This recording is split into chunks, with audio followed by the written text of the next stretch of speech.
कहना बा कैसे आवा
करके 5 पांडव महाभारत के युद्ध में विजय प्राप्त किए थे। उस समय 5 पांडव हस्तिनापुर के राज दरबार में इकट्ठा होकर के खुशियों का जश्न मना रहे हैं। होता है क्या बिरहा में वो गजल गलाई रहो।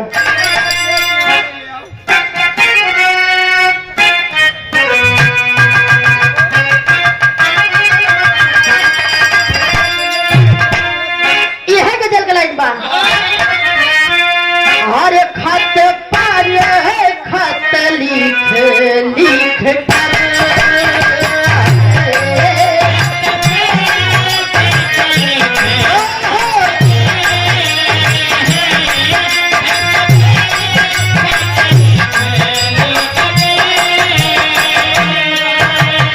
ध्यान देंगे बाबू।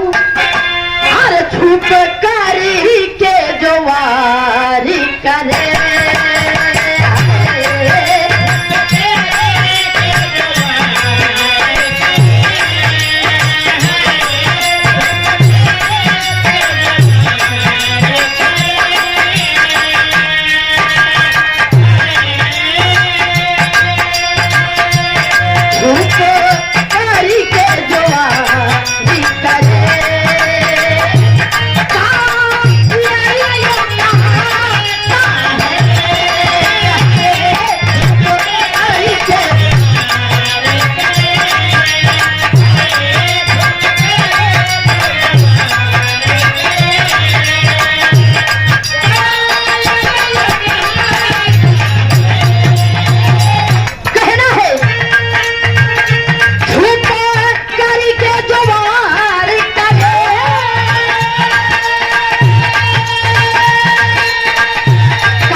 का शुरुआत होता है।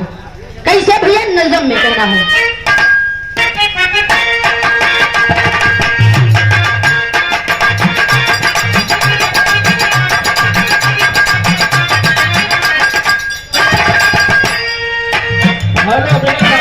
ढोलक में ढोलक ताकि में सीधी हम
किए थे महाभारत के युद्ध में। उस समय हस्तिनापुर के राज दरबार में पांचों पांडव इकट्ठा हो करके तमाम राज दरबारी माई कुंती, भगवान कन्हैया जी, तमाम लोग इकट्ठा हो करके खुशियों का जश्न मना रहे हैं। वही खुशी के दुगना करे बदे एक माधवी नाम के नर्तकी के बुलावा जात भैया। अब माधवी नाम के नर्तकी आई के राज दरबार में गीत गावत बा, वहां पर कमर हिलावत बा। कौन गीत गावत बा भैया?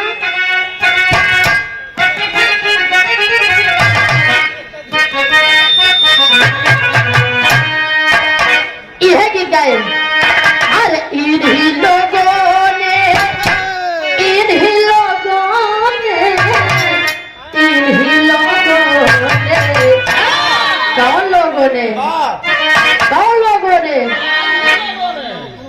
यह सफेद कुर्ता वाले। ए भैया कहे का कहे,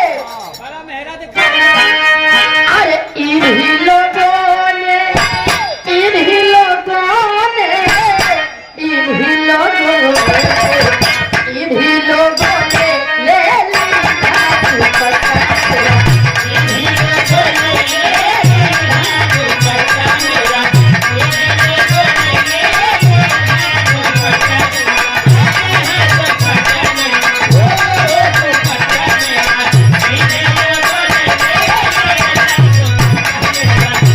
ने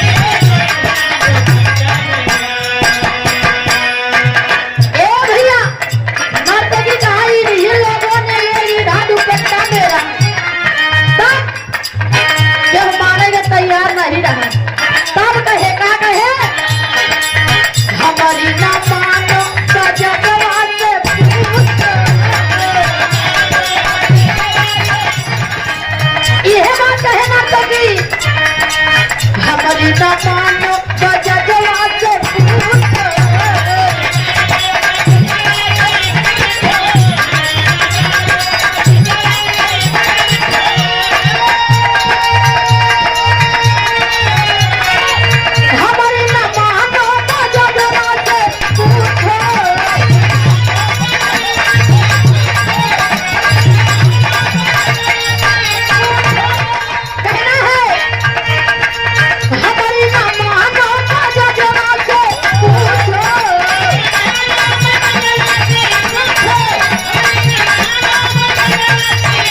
कमर हिलावत बा। तब तक पांचों पांडव बैठे हैं। पांचों पांडव में से भीम जी का गुस्सा नहीं धड़का। और सुना भीम जी कहे गए हैं नर्तकी भाई बहुत मेहनत लागत हो, जितना मेहनत लागत हो इतना हरिया तब वो समझ में आवे। हेलो भैया और इसको पता करिए ट्रेवल। हेलो हेलो क्या बात है? हेलो आपका मशीन में दम बस से दिखाते नहीं है। हेलो हेलो अरे नहीं मालूम और बढ़ावा और बढ़ाओ जहाँ तक सीटी ना दे। हेलो क्या बात है? यह चाहिए। हेलो अमा कहे गौर करेंगे बाबूजी। भीम जी कहेंगे है नर्तकी एक कौन सा गीत गा रही हो? अगर तुम्हें गीत गाना ही है, तुम्हें कमर हिलाना ही है, तो कोई ऐसा गीत गाओ जिसमें मेरा बखान हो। प्रेस करें कैसे भैया?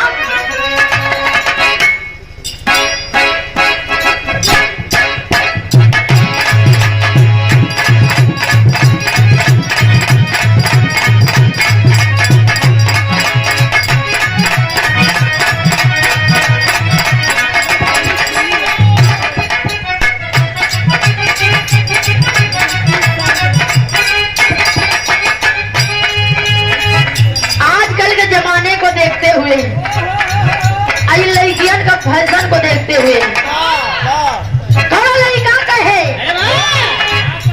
हताश हो के बेचारा देखा देखा एकदम परेशान हो गया। सब कहे का कहे अरे घंघरी उठा के गोरी टांगरी देखावत तारी।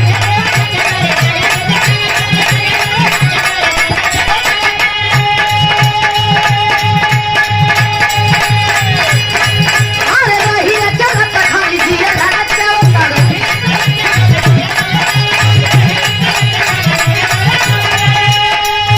अरे घंघरी उठा के गोरी टांगरी देखावत तारी। रही चलत खाली जिया लागत जावत तारी। कहे चाहिया से भइलो सयान जानिए गोरी तोरा। अरे नयना बस हिंदी आपन बड़ गई आपन बखान स्वयं करे उन नर्तकी से कैसे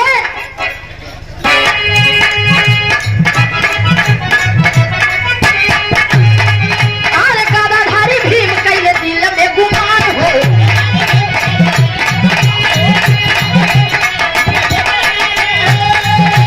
अरे अपने ही मुहवा से कहिले बखान हो।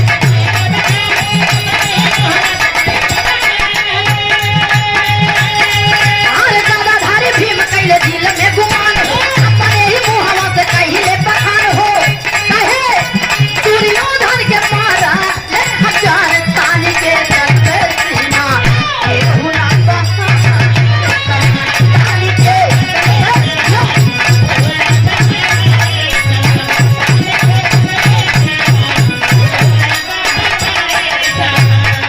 ए भैया भीम जी कहे कि महाभारत के युद्ध में विजय प्राप्त भापा तो सब हमारे गदा के कमाल हो। सब हमारा गदा से भापा हम अपने गदा से एक एक कौरवों को मार के गिरा दिए। दुर्योधन के आए बाबू कहे कि दुर्योधन के मरले हम जान तान के चलब सीना। और का कहे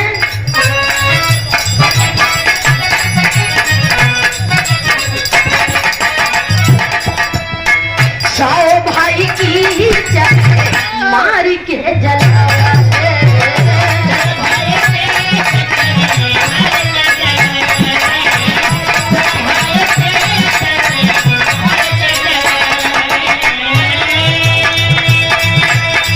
दुशासन के छाती खूनवा के पिया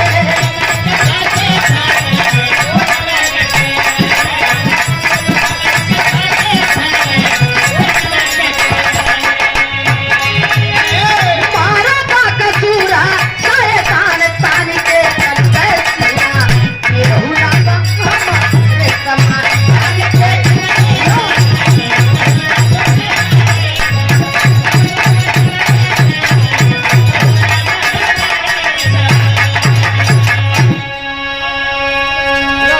ए भैया भीम जी कह रहे हैं कि सौ भाई कीचक मार के जलबले तू शासन के छाती फाड़ खुनवा के पियले मरा बकासुर शैतान तान के चलब सीना केहू हमारे जोगे नाही बा।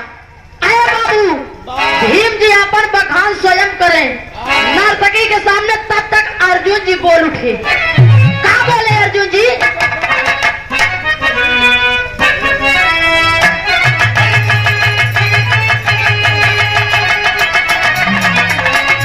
कहर जे यार दुनिया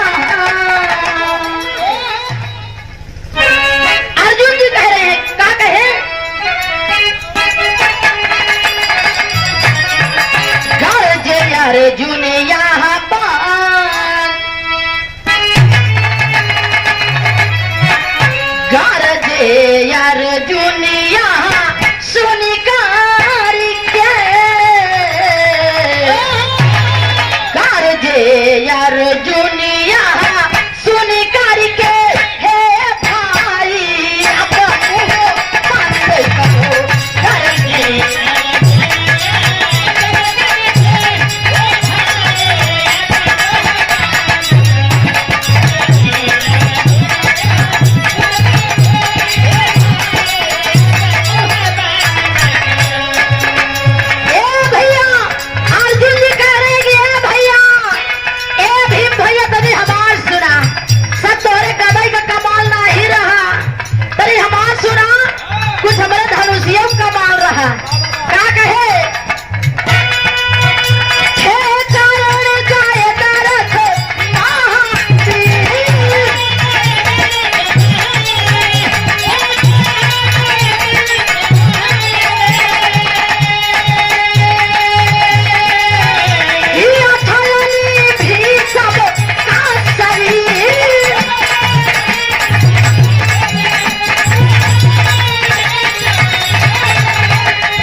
भीषम पितामह जैसे महारथी के बलशाली के मारे वाला पैदा नहीं भरा। उनका अपने धनुष बाण से बाणों के सरसैया पे लेटाए। इसलिए महाभारत में अगर विजय प्राप्त भावा महाभारत के युद्ध में तो हमारे भैया उस समय भीम अर्जुन अपन आपा पर कई ले तब जाके नकुल जी बोले, क्या बोले? ए भैया नकुल जी अपन बखान कैसे करें? अब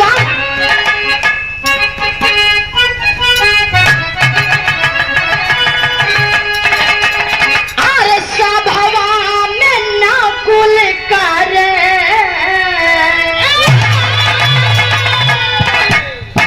अरे सभवा में नकुल करे ए फारिया हो।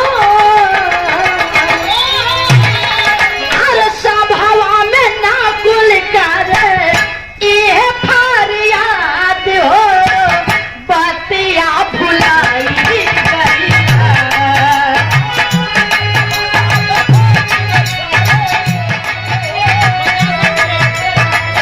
क्या बात है भैया?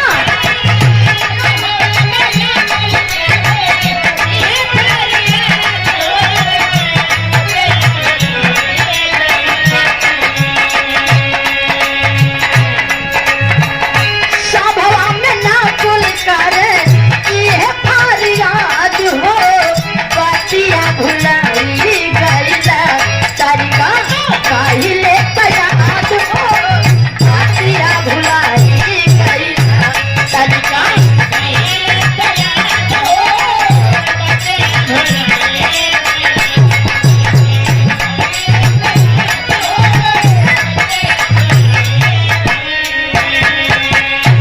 अरे बाबू ओ समन नकुल जी कहेंगे भैया तने हमारो बात सुना, कहे कि बताइए। तब कहे नकुल जी का कहेंगे हम का करे सुना।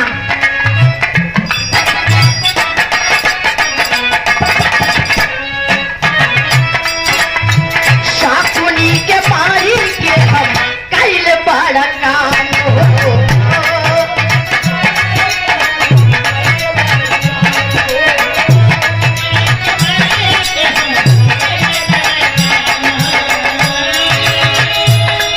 गौर करेगा बाबूजी, अगर शकुनी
गलत बा, का करे के बा, का नहीं करे के बा, का उचित बा, का गैर उचित बा, बिना हमारे राय के, बिना हमारे सलाह के को भाई कुछ नहीं करे। ऐसे प्रथम स्थान हमें मिलना चाहिए। तब तक लास्ट में युधिष्ठिर जी बोले तेरी में कहना है।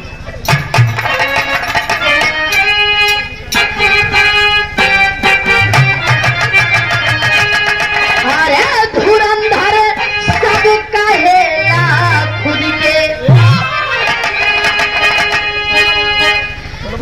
अरे धुरंधर सब कहेला खुद के, अरे उलझे पाठो भाई रात भर के।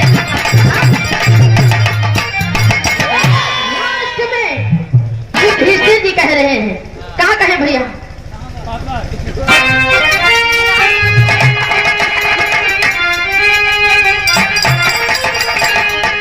अरे अंत में बोले युधिष्ठिर महाराज लाज ना आवेला।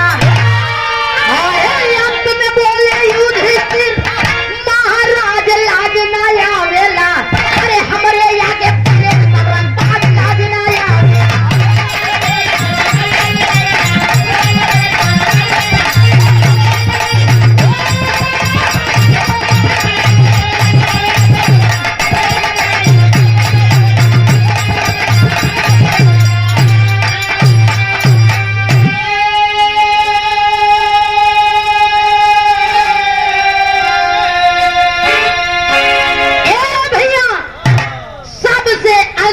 सबसे लास्ट में चारों भाई अपन अपन बात बता देना, अपन अपन बड़कई अपने अपने मुँह कैले हैं उन नर्तकी के सामने।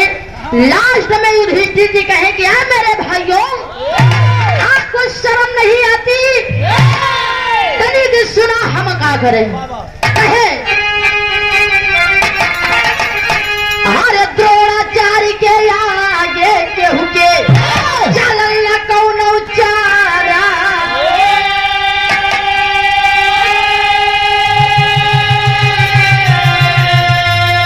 अरे झूठ बोल के हम होन कर कई दिहले पारा न्यारा।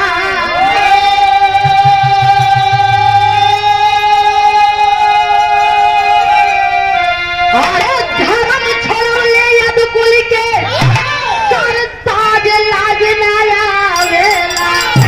अरे धर्म छोड़ ले यदुकुल के सर ताज लाज ना आवेला। अरे हमरे आगे लाज ना आवेला।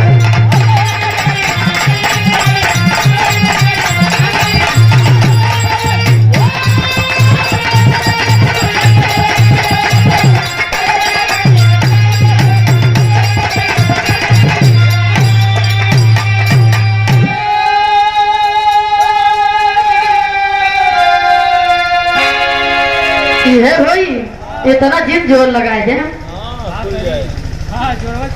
ए भैया और समय युधिष्ठिर जी कहे कि गुरु द्रोणाचार्य जी के आगे, और समय युधिष्ठिर जी कहे कि गुरु द्रोणाचार्य जी के आगे केहू का दिमाग नहीं काम करत रहा।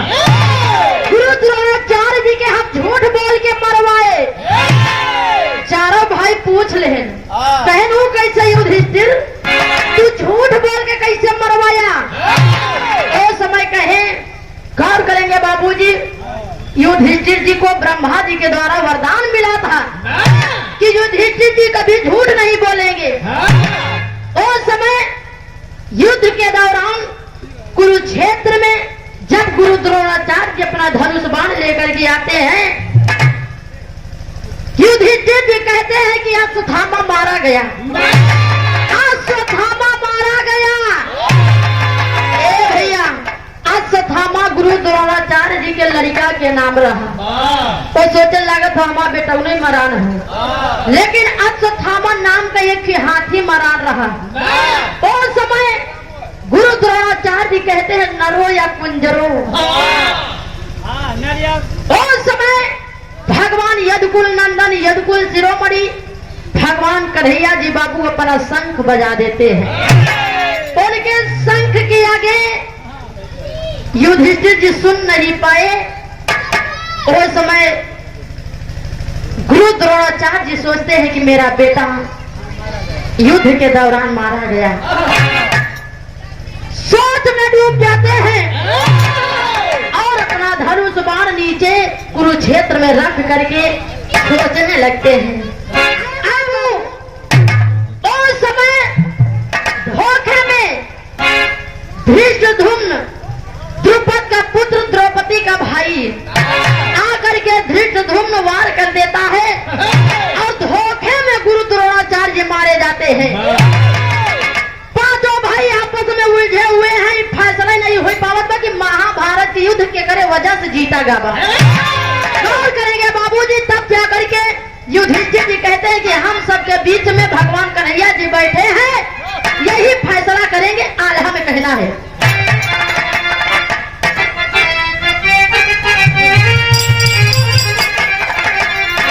अरे बोले पांचों भाई यादो,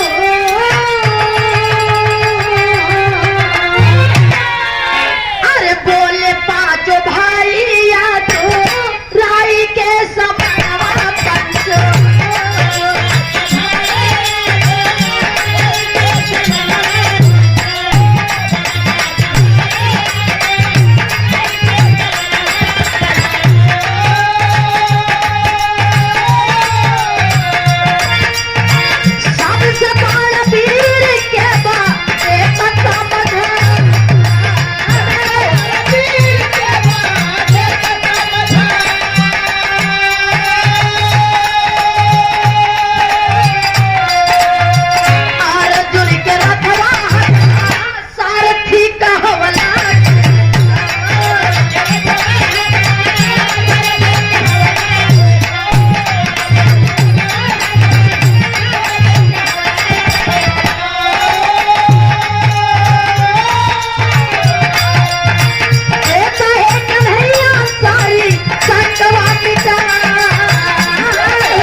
जोड़ करके खड़े हो जाते हैं, कहते हैं प्रभु आप ही फैसला करिए, आप ही बताइए ना कि हम पांचों पांडवों में से, हम पांचों भाइयों में से कौन है सबसे बड़ा बलशाली, किसके वजह से महाभारत में विजय प्राप्त हुआ है, आप ही बताइए ना प्रभु।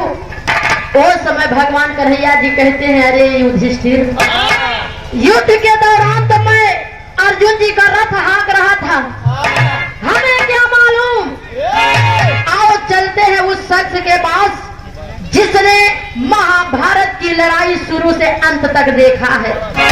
चाहते हैं कहा सुमेरु पर्वत के ऊपर जाकर के, उस समय सुमेरु पर्वत पर बाबू बर्बरीक का कटा हुआ शीश रखा था। महाभारत के युद्ध जब तक हुआ, जितने दिन हुआ, बर्बरीक का कटा हुआ शीश देखा था।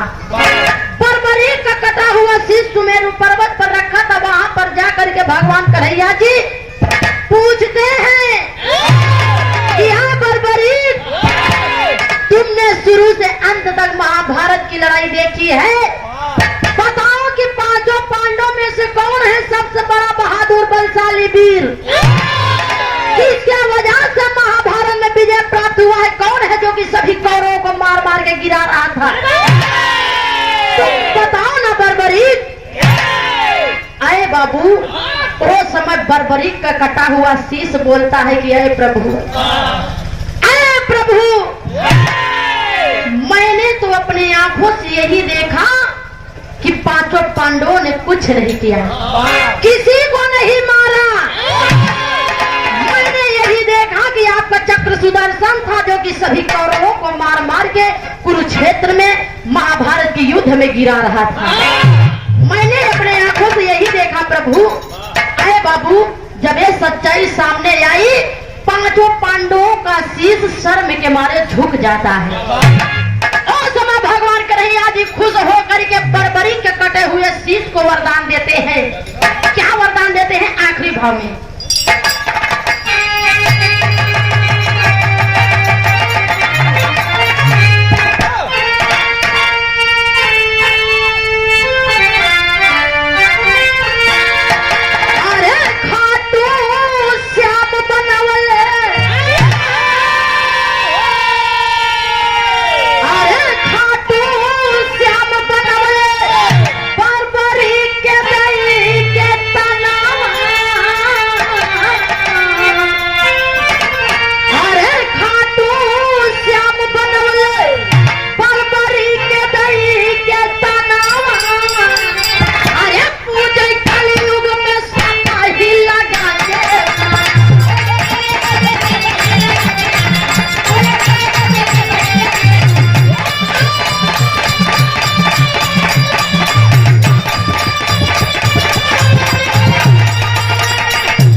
बापू यदकुल नंदन यदकुल शिरोमणि भगवान कन्हैया जी बर्बरी के कटे हुए शीश को वरदान दिए।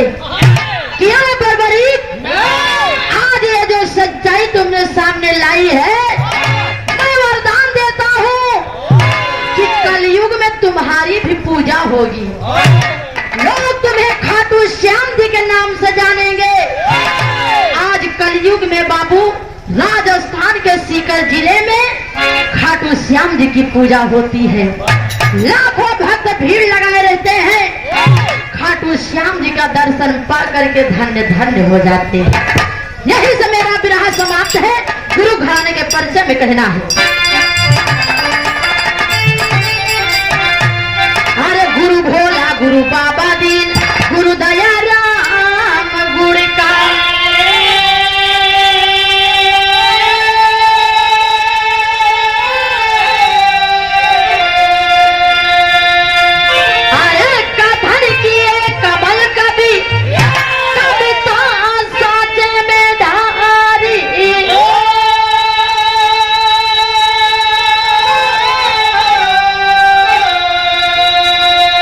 धुरंधर सब कहेला खुद के गाँव नीलम राज पीड़ा वाली के दम पे धुरंधर